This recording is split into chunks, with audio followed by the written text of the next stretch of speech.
We continue our podcast of the prophetic writing series. We're dealing with the book Jewish Apocalypticism, and we're dealing with the apocalyptic ideas held during the first century AD by Jews and Christians alike.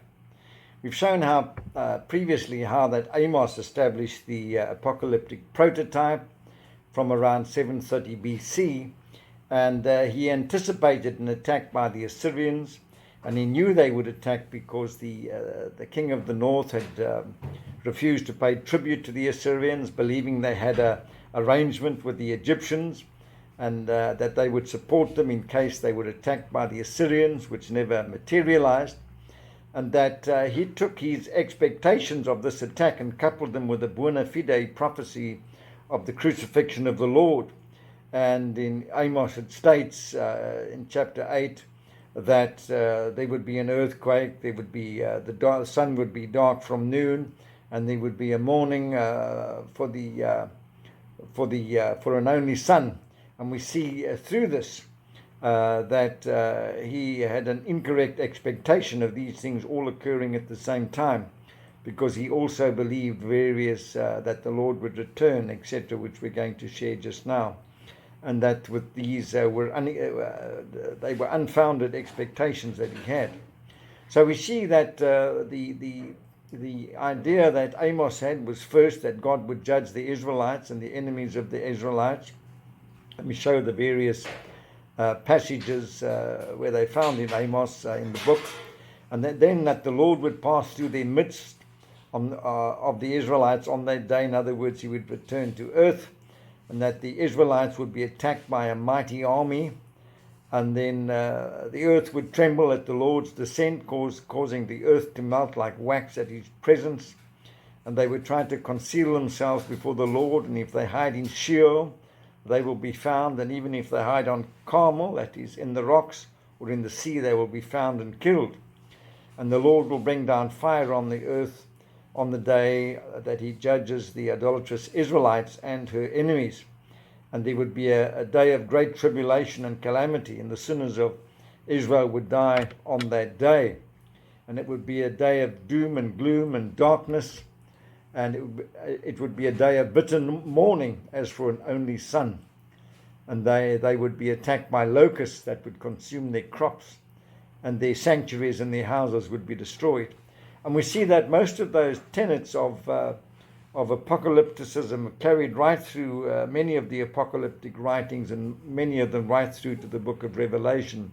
So we see that he established the prototype for Jewish apocalypticism, which are written of in most of the apocalyptic books that were written after that time. Now we look at the apocalyptic works that were regarded as authoritative during the first century AD by both Jews and Christians alike. And the first was the combined books of Ezekiel, and we've shown clearly that there are major issues with Ezekiel, and there are books like Ingrid Lilly that wrote the two books of Ezekiel, where she compares Papyrus 967 with the Masoretic text, and there are issues there showing that there were updates made, and of course the copy we've got now is the copy with the updates. Most of the commentaries on Ezekiel state that it was actually edited by the school of the prophets.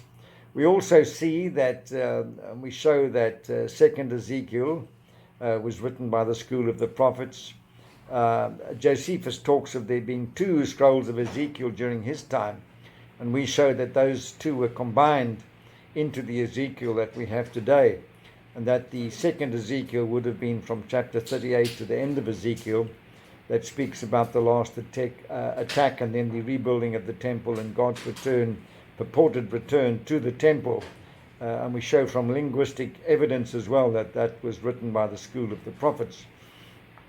So we see that there are issues with the book of Ezekiel, and many of these concepts in Ezekiel were taken through to subsequent books like Revelation and various aspects. Then we see that Enoch was a very popular book during the first century, and we show how this book was written over about 300 to 400 years by different authors, and that they each contributed to that. It was written by religious Jews during that time, had nothing to do with Enoch, and that rose out of their apocalyptic expectations from the time of the Babylonian captivity. We see that the Jerusalem church was enamored with Jewish apocalypticism, and that people like Peter and Jude in their epistles quote the book of Enoch and the Assumption of Moses, and even concepts in some of the Gospels are found that come from the book of Enoch. We show clearly that the Jerusalem church and Peter got the ideas of Messiah preaching to the dead in Sheol from Enoch 50 and 51, and that unrighteousness couldn't stand in his presence, and they repented. Many of them repented in Sheol, and they were resurrected with Messiah on that day, and speaks of the saints that walked around Jerusalem and things like that, which we say did not occur.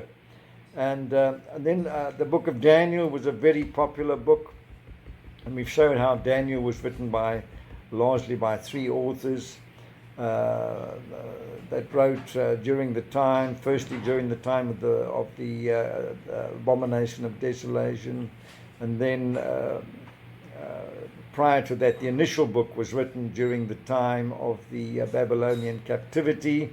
Those were the folk stories, and then during the time of the abomination of desolation, 167 to 164 BC. And then finally, additions were made by Kuleb Sinope early in the 2nd century AD. So he shows how those books developed.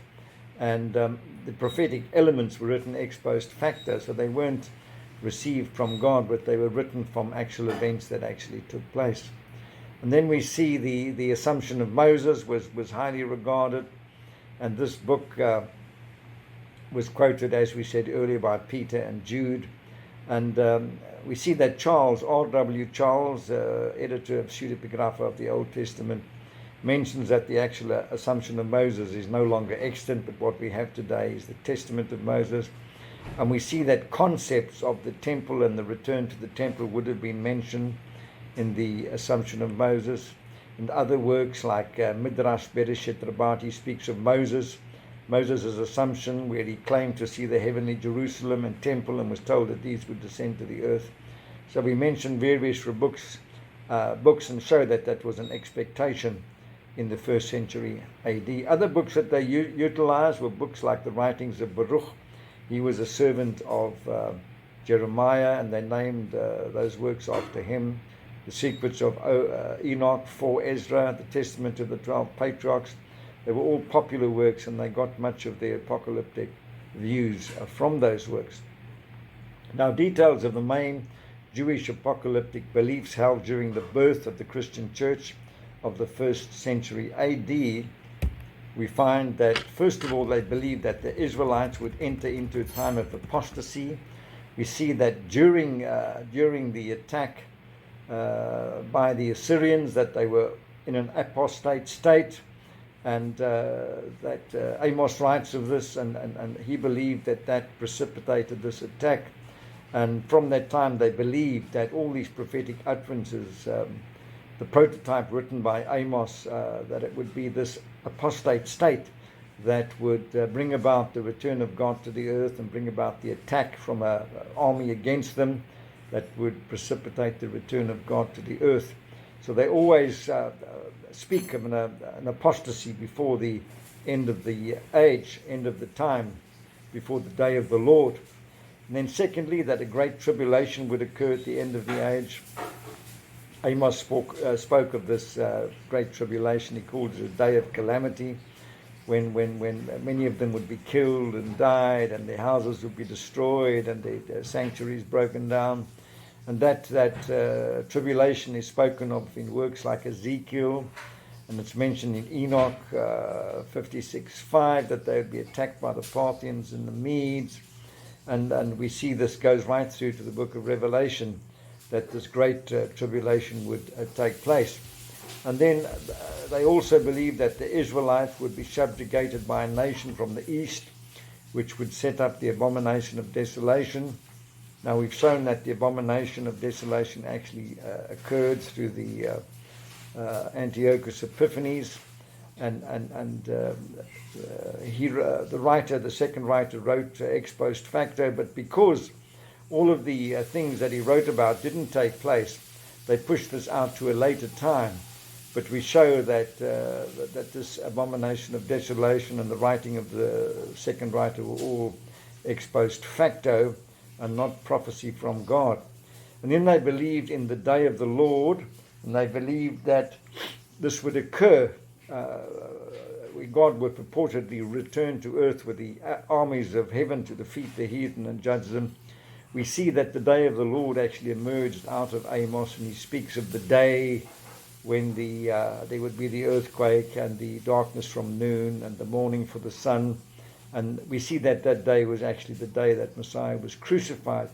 But they believe, and this became a prophetic element from that time, where they believed the armies of heaven would return to defeat the heathen, and that's spoken much about in Ezekiel 38 and 39 and developed into the book of Revelation. And they speak of these armies, the armies that come back, God's armies coming back to the earth. We actually show that Isaiah 13, where initially it spoke of God bringing his consecrated ones, which was the Babylonian army, to kill to destroy the idolatrous Israelites, was reciprocated back onto the enemies, and it would be no longer God bringing the army of Babylon, but God would bring his consecrated ones, the angels, to come and destroy the enemies attacking the Israelites. And we show how that was reversed and reciprocated onto the enemies of the Israelites.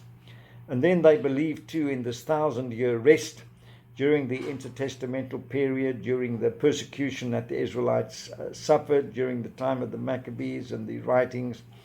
They believed that a righteous Israelite would live out a long, peaceful life and have many children.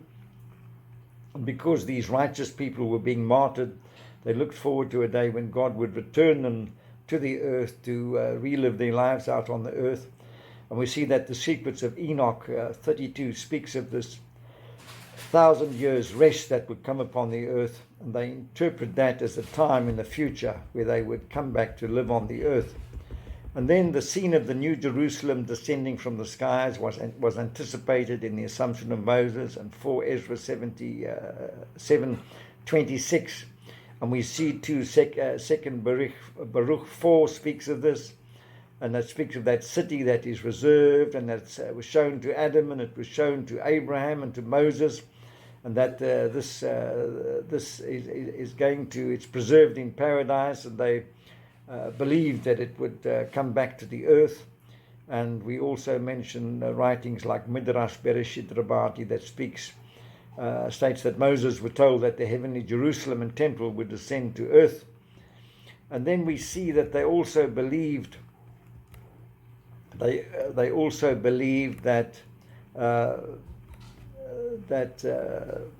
the temple would be reinstituted on earth, and God would physically take up his residence in the temple. This is shown in Ezekiel 43, 6-7. We show clearly that that actually comes from the writing by the schools of the prophets, and they wanted to portray God returning to the temple. We've shown that the idea of God living in the temple and giving the design of the temple was styled on the Babylonian belief that the temples were built by the gods and that the gods lived in their temple, and they wanted to emulate that in their rewrite of the foundation documents during the Babylonian captivity. And we show that that wasn't the case, and that when Solomon dedicated the temple, it shows clearly that he spoke of God in his abode in heaven, and that when they pray, he is to kindly hear their prayers and answer them. And we show there was no idea that God was actually living in that particular temple. And then, of course, the kingdom of God would be ushered in, and peace would come upon the earth. They envisaged this from the time of Amos, because God would come back and be in their midst, and he would judge the peoples. And they pictured him staying on the earth, and that if God ruled, then peace would come upon the earth, and that was part of their expectation. So during the first century AD, we see that those were the apocalyptic expectations by Jews and Christians alike, and we show clearly that that what they were looking for and what they were waiting for, they needed all these elements to be written into a single account. And we see that Aquila of Sinope obliged them, and he was the writer of the last additions to Daniel, and he annexed Daniel to Revelation through the vision of 70 weeks. And he portrays all those apocalyptic events in the book of Revelation, and we show clearly that this is not prophecy from God, but he orchestrated this, all of these concepts from prior prophecy. And we show elements of Aquila, his beliefs in these documents. The main one being that he didn't believe in the deity of Messiah, and portrays him on about 5 or 6 occasions as an angel of God. And he links that to the text in Ezekiel with the angel that returned to the temple, and also in the book of Enoch, where he speaks about the man on the throne that was as an angel of God, and he links that to Messiah, and he shows that he was an angel of God. So we see there are issues with all these works, and this is all covered in the book, and we display all of those there with the different references and quotes and various things. So we're going to end the podcast here. We thank you for watching. These books are available on Amazon.com and bookbaby.com. One can find that through a search under Ernest Austin Adams. Thank you for watching.